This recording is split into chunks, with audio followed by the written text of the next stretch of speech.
In the town of Maple, every year they had a big festival with lots of delicious food, fun games, and beautiful lanterns.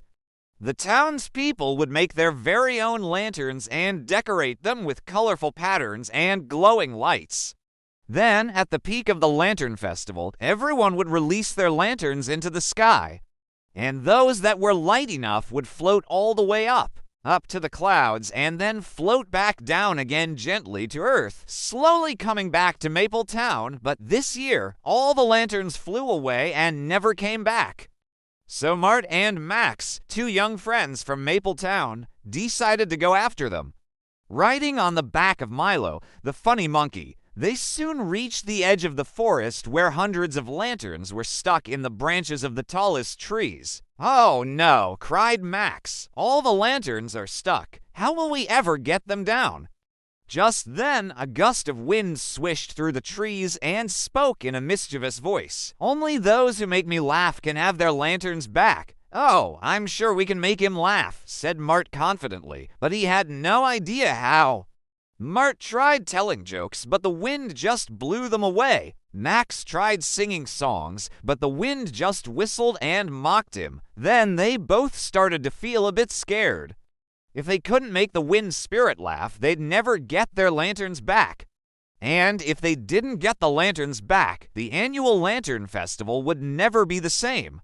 Suddenly, Max noticed something. No matter what he did, he always made the wind move. When he sang, the wind blew his song away. When he told a joke, the wind whooshed with laughter. And when he spoke, the wind whispered his words back to him. "Hey, Mart," he shouted over the wind. "I think I have an idea of how we can make the wind spirit laugh." He took a deep breath, then let out a big, booming, "Ha, ha, ha." The wind immediately responded, "Ho, ho, ho." Then Max did it again, "Ha, ha, ha, ho, ho, ho." But then he turned to Mart and said, "Actually, this isn't funny at all.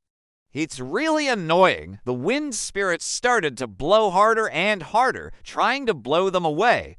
"I'm gonna blow you away, you little pipsqueaks," he shouted. But then Max and Mart started to laugh. And as they laughed, the wind began to move faster and faster until it was spinning around and around in circles. "You can't blow us away," said Mart between laughs. "We're too much for you." The wind spirit tried to speak, but all that came out was woo, woo, woo. Then he stopped moving and looked at them with wide eyes. I can't believe I'm saying this, but you win," he said quietly. "Here are your lanterns." With a swish of his magic, the lanterns were set free and floated gently back to Maple Town. Mart and Max cheered as they watched all the beautiful lanterns lighting up the night sky once again. "Thank you for returning our lanterns," Max said to the wind spirit. "We don't want you to be lonely." "Oh, I'm not lonely," the wind spirit replied. "I have all of you to play with now." And from that day on, the wind spirit was never mischievous again.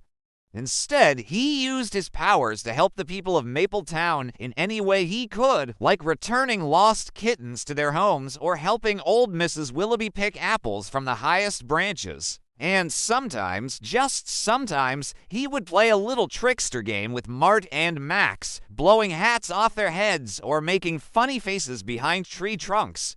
But they knew he did it with a kind heart, and that made all the difference.